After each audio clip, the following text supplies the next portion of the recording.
my competitive drive is far greater than anyone else that I've met. You know, I think that I thrive on that. I think that's my biggest motivation in life, you know, is to compete, you know, find different competitions in certain things in life and try to overcome that, you know, be it positive or negative. But I have yet to meet someone who is as competitive as me, you know, and I just feel that much confident about my competitive drive. You're hungry or you full yet? No, you feel yourself getting full because each time that you win, it takes away a little bit of that hunger, you know, which is a challenge within itself. You know, it's a battle within your mind to find a challenge to go to that same place that you've been 5 times before. You know, and that's hard. You know, when people say, "Well, the first one was the hardest," no, the last one's the hardest because you're battling with yourself. If I can really elaborate on why I said myself more so than another athlete, is that because a lot of times I had to battle with myself to keep challenging myself. You know, that to me was why I would say that the biggest battle was myself, because when you get to a certain pinnacle, you got to find some ways to keep going out there for 82 games. Do you think you have a gambling problem at all? No, because I can stop gambling. I have a competition problem, a competitive problem. We can compete for $1, we can compete for $10 or whatever, but it's the matter of competing. It's so do not you compete based upon who can pay, how much they can pay? No, it's not the matter of who can pay.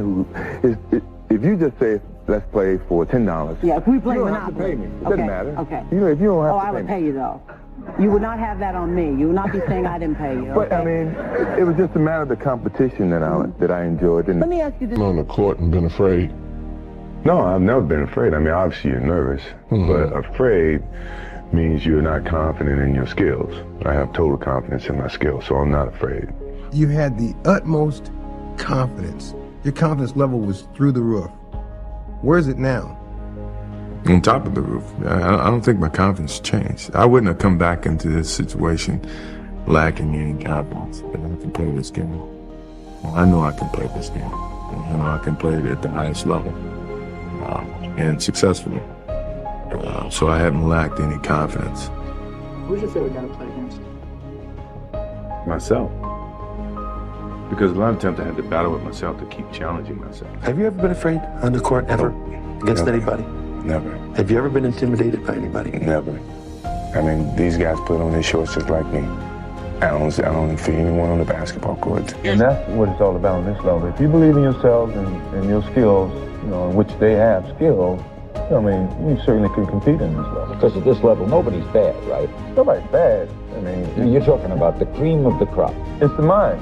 You think it's more mental than physical? I mean, you got a lot of guys who with the ability, but yet don't have the mind, and they're not in the league.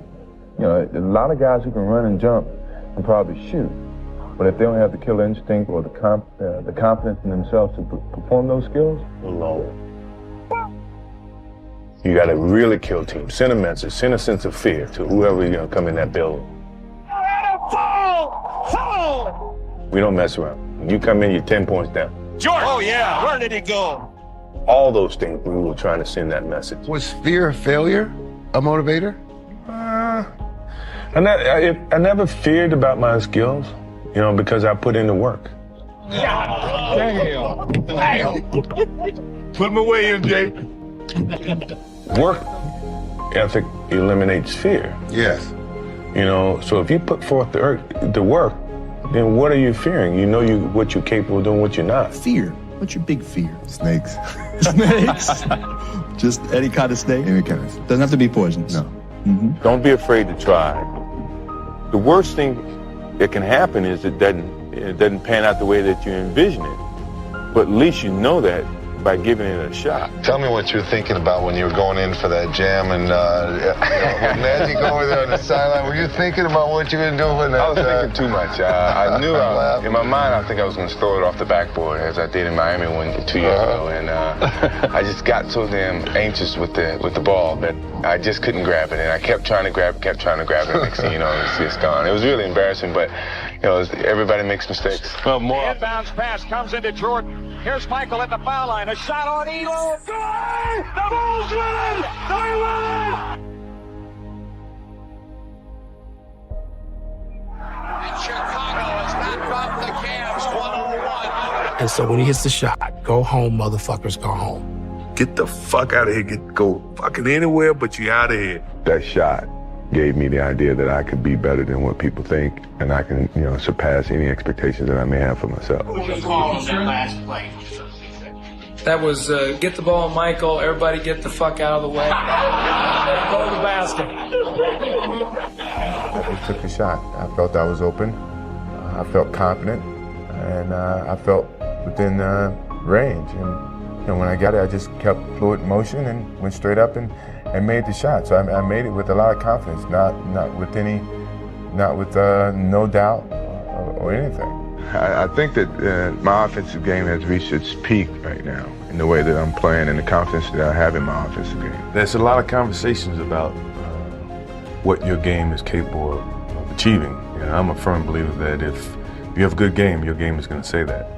You don't have to say it. So I guess just trying to play down some of the trash talking, animosity that's in words and the whole promotional thing. Let your game be your promotion, your marketing tool. I only talk trash to people that I knew, my friends, Patrick Ewing, Bird, Magic, those type of guys. But I never talk trash to people that I didn't know or people I'm just meeting. And if they did, my game always did my talking. I never say anything. Have you ever met anyone that you felt was as competitive as you are? No. I just feel that, my competitive drive is far greater than anyone else that I've met. I think that I thrive on that. I think that's my biggest motivation in life, is to compete, find different competitions in certain things in life and try to overcome that, be it positive or negative. But I have yet to meet someone who is as competitive as me, and I just feel that much confident about my competitive drive. If I was in my prime, who would I want to play one-on-one with? That list is very long. Start off with Jerry West, Elgin Baylor, Kobe Bryant in his prime, Bron in his prime, D. Wade in his prime, Melo. That's a good start. Yeah. I don't think I lose. Other than Kobe Bryant because he steals all my moves. When you're on the court with either of those guys, do you ever say, wow, I wish I could do that, or I wish I would have done it that way? Yeah, I'm amazed by certain things that they do, and sometimes there is a sense of trying to imitate one of those players. Or intimidate too, whatever the case might be, right? But I love playing with those guys because they're going to be very competitive. They got hearts just like you. They want the ball when the time is running out. And they're one of the greatest players in the league, and sometimes it's great to play against players like that. And I know it's going to be a lot of opinions about who's the greatest team of forever. I mean, when you look at the Celtics, they got 16, 18, I don't know how many championships they got, but they never won the championships when they had 28 teams and so much parity in the league at this era. So that means something to win 3 in a row, knowing there's so much talent in this league now, so much parity in this league. That's going to be a heck of an argument by anybody's standard. So we feel we must be considered one of the best teams ever. Personally, individual goal was that Magic, Bird, Isaiah never did this. So that meant a lot to me to do it for the third time, yes. I won't say that I'm better than those people, but I think in terms of success, continuous and consistently, that puts me right up there with them, if not, a step above them. 3, that's enough, isn't it? Enough for you? Enough for you. No, it's never enough. Okay. Never enough as long as you compete. It's always great to win, but that's why you compete. Okay. And I think, we're going to certainly try to do this for the 4th time. But right now, the 3rd time was a lot of damn work. A lot of people put us out of this whole series, and I opened my mouth a little bit, and I challenged the guys. I challenged myself and said we can win in 4, but we didn't win in 4. We won in 5.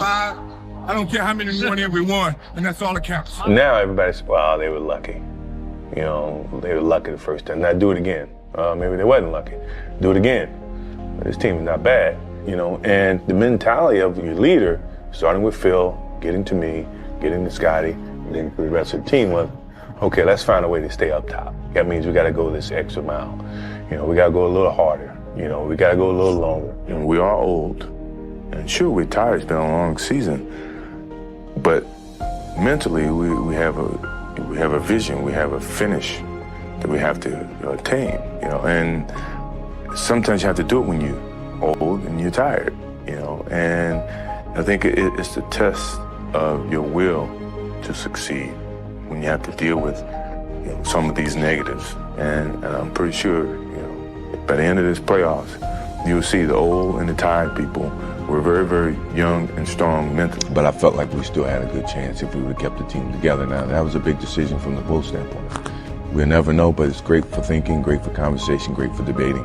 But in my mind, I really believe we could have won 7. And if we won 7, then, you know, competitive nature would have been, let's keep going. You know, let's get to 8, let's get to 9, until someone beat us, until I actually lose in the finals, which was never happened. You know, I think we could have, I like to see us stay together. I can remember a game coming off the basketball court and we were down, I don't know, 5 to 10 points, and I go off about 25 points and we come back and win the game. And we're walking off the floor and Tex looked at me and says, you know, there's no I in team.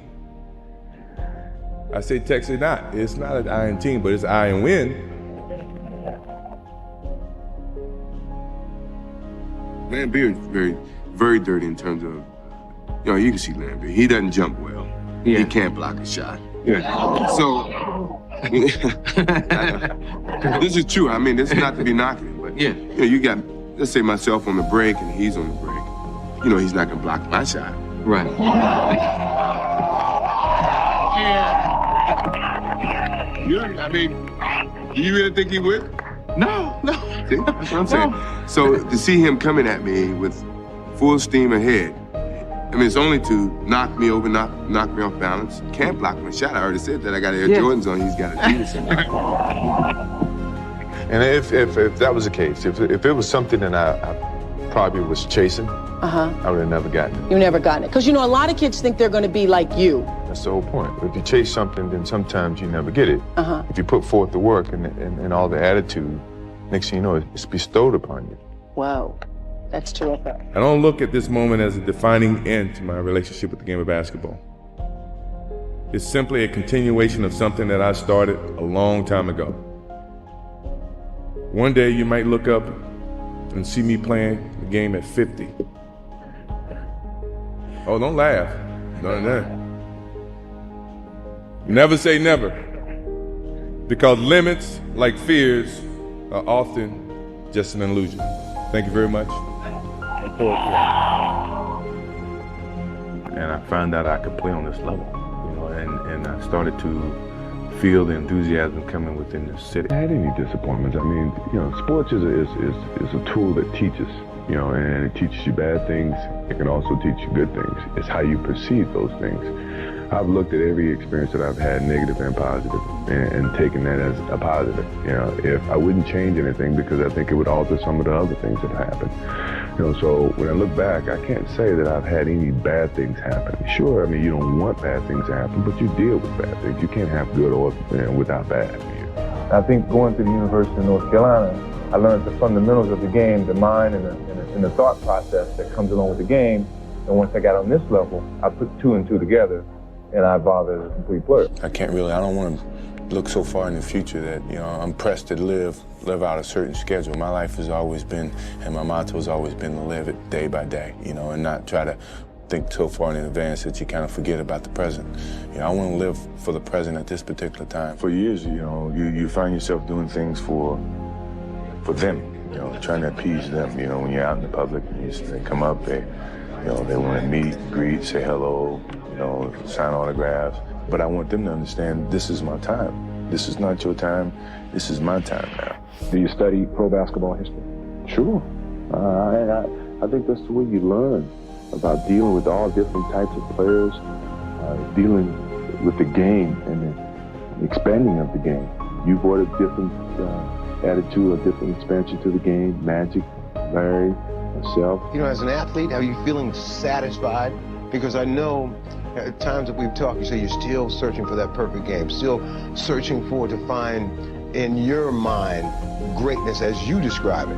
I'm getting better. I'm getting at my peak. I'm getting at my limit. Physically, I think I am. Mentally, it's a lot of empty space that I don't know much about, but I keep forcing myself to learn more about the game.